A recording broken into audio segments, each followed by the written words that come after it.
All right, so first play we're going to look at, 2nd and 2, one of the Patriots' first offensive plays. What's going on, everyone? Mike Kadlick, Tayler Kyles here for CLNS Media, back with an emergency edition of Pat's Daily, powered by Prize Picks and Game Time. We'll talk about them a little bit later, but first we have to talk about the new news in the NFL on this lovely Tuesday morning, and that is that Davante Adams is a New York Jet. According to multiple reports, Adams is sent to New York for a conditional third-round pick. Can come to a second-round pick based on performance. That's what the Raiders were originally looking for in this move. Some reporting this weekend from Adam Schefter saying that Adams could potentially stay with the Raiders. They said he liked to play with Aiden O'Connell, but last night, Jets lose on Monday Night Football. Feels like the Jets, sort of pushing the panic button 2 weeks in a row. Last week, they fired Robert Saleh after a loss in London. This week, going to get Davante Adams. So he reunites with Aaron Rodgers in New York, and they're going to try and sort of turn their season around 2-4 after last night's loss. So it obviously means a lot for the league, means a lot for the AFC East, and means a lot for the Patriots, who will play the Jets in a couple weeks. But first and foremost, Taylor, your reaction overall to Adams becoming a New York Jet. I mean, maybe they did hit the panic button, but they certainly needed to. They're riding a 3-game losing streak right now. And like you said, they're 2-4 as a team that a lot of us thought was going to be a Super Bowl contender. And Aaron Rodgers ain't getting any younger. I think they understand that every season they have with him is a relative blessing for their franchise. And if you are going to go through the Aaron Rodgers experience, you need to make sure you give Aaron Rodgers his people. Now, you can give him as much crap as you want to about the fact that, he kind of controls the organization and he's bringing all his friends and all that. But Tom Brady, obviously, he didn't have the same military control, and he was patient with the Patriots until he left for the Buccaneers, where he had a little bit more say. But even still, Brady had his guys where if you didn't play the way that he wanted you to, and if you didn't adhere to his standard, you weren't going to get the ball. And he wasn't shy about telling you that. He talks about it all the time in his post-playing career. So now you give Aaron Rodgers, like we saw, Allen Lazard. I swear it's like he's two different people. If it's not Aaron Rodgers, the guy is not really an NFL player. As soon as Rodgers steps on that field, all the time they spend together, all that chemistry, it pays off, and he becomes like Super Saiyan Allen Lazard. Like, maybe more of an average kind of receiver by NFL standards, but still someone that you have to take account for. Now, also, Garrett Wilson is no longer going to be their top target. Now, it's going to be Davante Adams with Garrett Wilson as number 2. That's pretty terrifying. That's freaking terrifying. Because, the chemistry may not be there with like Mike Williams, who may not be a trade candidate. Garrett Wilson, they're still working on it. But now Rodgers has a true number 1 who's still one of the best receivers in the game and knows exactly how he thinks. So this Jets offense, now they still have to protect him. The run game needs to be better. But now when you look at it from a Patriots perspective, you have to put Christian Gonzalez on Davante Adams. Right. Now you have Jonathan Jones against Garrett Wilson. And then maybe Marcus Jones against Allen Lazard. Like, then the math of the Patriots doesn't look too great. Because you're thinking, okay, maybe Marco Wilson needs to play more just to keep up with someone, maybe like an Allen Lazard, or when he's in the slot, do we play Isaiah Bolden, And we saw Jonathan Jones, still a very good corner, but against a guy like Tank Dell, he doesn't have that kind of explosiveness anymore. He's, how old is John Jones right now? What is he, 30? He's over 30. Yeah, he's getting up there. Yeah. But the age, I got to know, honest. No, not that, not Bones Jones, Google. Thank you very much. That's not helpful. Bones Jones is 37, in case you were wondering.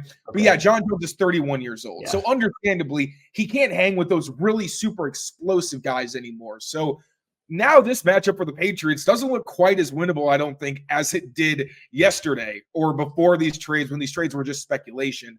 But I think this now does make the Jets a little more of a serious team, even for the teams that really are vying for a playoff spot.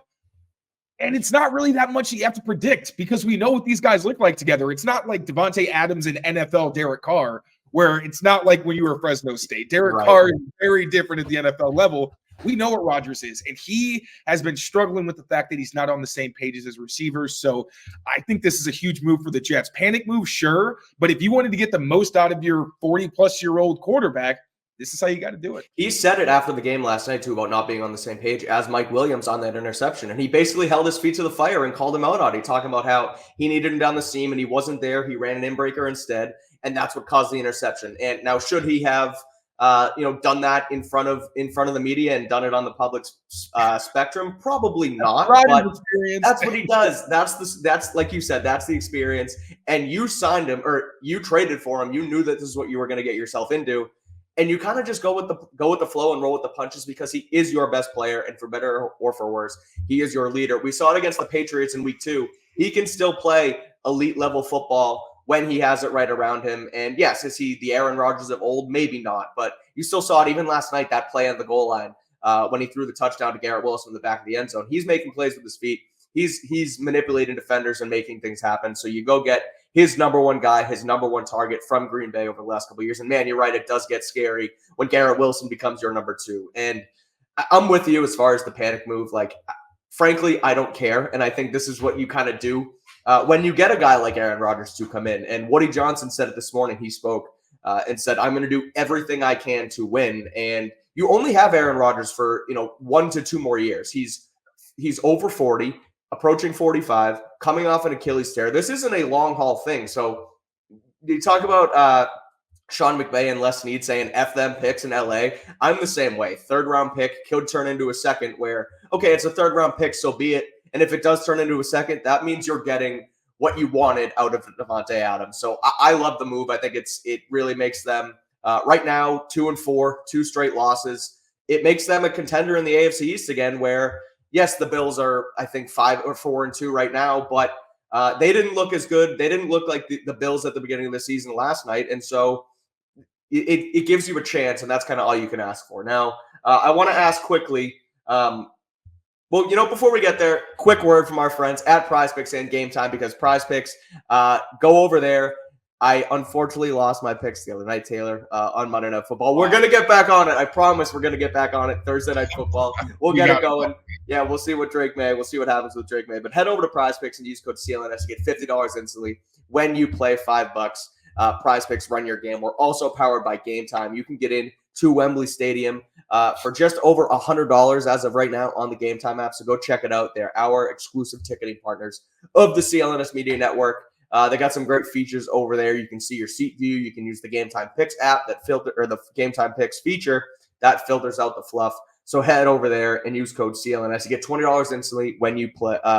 $20 instantly when you use the code off of your next purchase. So head over there and use code CLNS. Taylor, what time is it?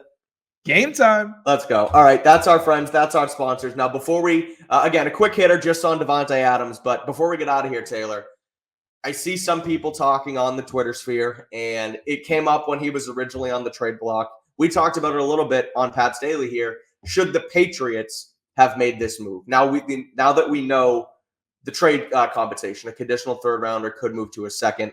Look, we talked about it before. Would Davante Adams want to come here? No, probably not. He wants to play with quarterbacks he's played with before. He got the rapport with Rodgers, and that's why he wants to go back there. He played with Carr at Fresno State. That's why he wanted to go to LA or Las Vegas. He had leverage here. And so it was probably never going to happen. But hypothetically speaking, 3rd rounder could turn into a 2nd. Would that be worth it for you to have Davante Adams come to the Patriots? Should they have at least made the call? Made the call to inquire? Yes. Always make the call to see, because you never know. But no, I don't think this was a trade they should have made, because you are a team that's looking to the future. If you are talking about being buyers at the trade deadline, which I'm not sure they should be, if you do, it's got to be for a long-term piece, someone who you think can develop and help Drake May 2 and 3 years down the road. And Davante Adams, obviously, he'd be great for the culture. He'd be great in the wide receiver room, all the things they can learn from him. But he's the kind of player where you expect maybe like 2 quality years left from him, maybe 3 if you're really lucky. Obviously, he's such a nuanced player. He doesn't need to be an elite athlete to have success. But yeah, no, this just was not a good fit for a Patriots team that's looking towards 2025 and beyond when it comes to player acquisition. No, I agree. I think there was a time last year where right around this, I think the mid-October trade deadline, where like Jerry Jeudy was available out of Denver, right? And you could trade for him, and then you have control because there was the 5th-year option on his rookie contract. He was still, under 25 years old. Those are the kind of moves where if you are looking to buy guys like that in that sort of situation is something that I'd be game for. Davante Adams at the end of his career, right? I guess in theory you look at it and, maybe he can help Drake May develop. You have that number 1 wide receiver where he can kind of go to him as a security blanket and in case of emergency break glass and just chuck it up to Davante. And that could in theory help his development because he has somebody who he can trust. But Within 2 years, you build that trust, and then he's retired or he wants to go elsewhere. The Patriots aren't great, and he frankly does throws a wide receiver fit again and wants to go win, which happens with just about everyone. And I think too, this Davante Adams, I hate using fit, I hate using tantrum, wide receiver diva stuff. Like it's cliche, but I think this one was also different than some other ones because he was taking a beating in Vegas with some bad quarterbacks. It was not the situation he signed up for. Yeah, you can't really blame the guy for wanting to get the hell out of there. 100%. And that's why, I hate using those buzzwords, but that's kind of what the category is, and that's what you put it in because he did it to leave Green Bay, and then he does it to leave Las Vegas. But, yeah, again, different circumstances. It's circumstantial. And I think he's probably going to go to the Jets and kick butt with his buddy Aaron Rodgers, just like they did in the past in Green Bay. So, yeah, Patriots, I guess you could make the call, but for a third-round pick when you're rebuilding for a guy of that age, to me, just not worth it. And so that's kind of where we're at. Patriots 1-5, Jets 2-4, looking to make up ground in the AFC East. That's going to do it for this quick hitter of Patriots Daily. Again, Davante Adams goes to the New York Jets. Patriots playing the Jets in 2 weeks, first in London, then they come home to Gillette, and now the addition of Davante Adams added to the Jets as they come to Foxboro in several weeks. We'll be back on Patriots Daily for your reactions for our reactions to everything Drake May, Patriots involved as they head to London to take on the Jaguars. Until next time, take care of yourselves, take care of each other, and we'll talk to you soon. Peace out, everyone.